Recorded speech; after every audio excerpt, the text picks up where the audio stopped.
Today we're going to make a Greek baked pasta dish called pastitsio.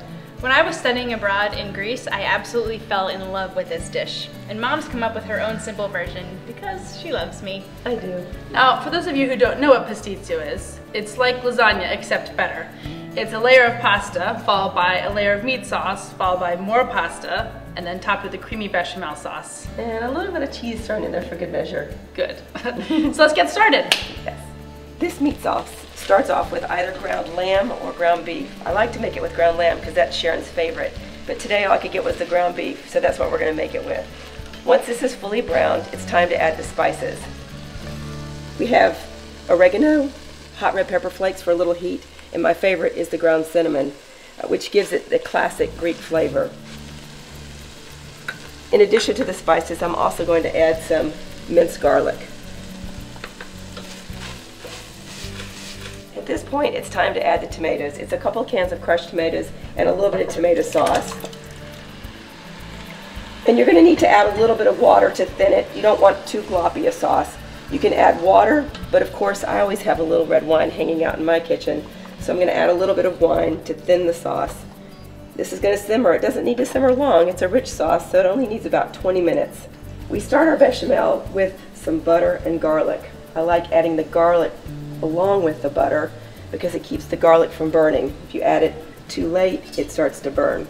So now we're going to add some flour, whisk that in, and I only add just enough fat to incorporate the flour, no more. Next goes chicken broth and evaporated milk.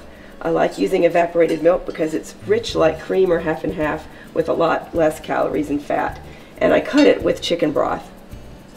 I've heated this in the microwave, the chicken broth and the evaporated milk, because it heats up much more quickly and thickens the sauce almost instantly.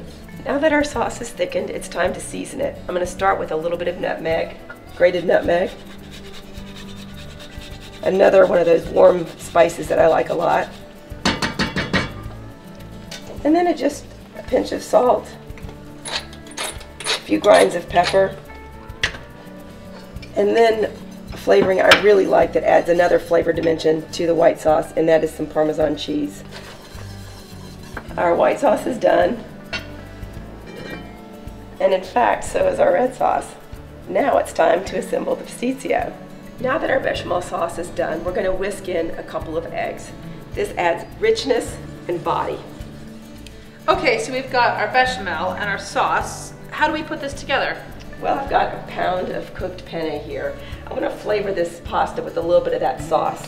Perfect. Just enough to coat all the pasta. Exactly, right. So now we're going to add just half of this to the pan. And now I add some more sauce? You add all that sauce. And then you just spread it around. All right, you do the spreading. Now is the time for some cheese.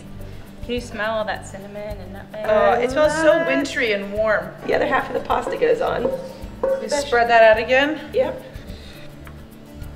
And now it's time for the bechamel. All right, here we go. All right.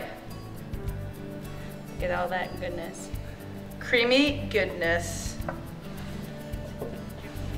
Wow. That came together very quickly.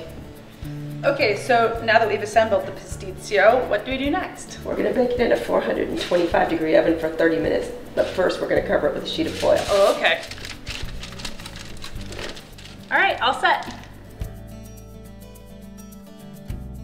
So after the pastitsio baked for 30 minutes, we took the foil off and broiled it just long enough to get this gorgeous golden brown color. Oh, that looks so good.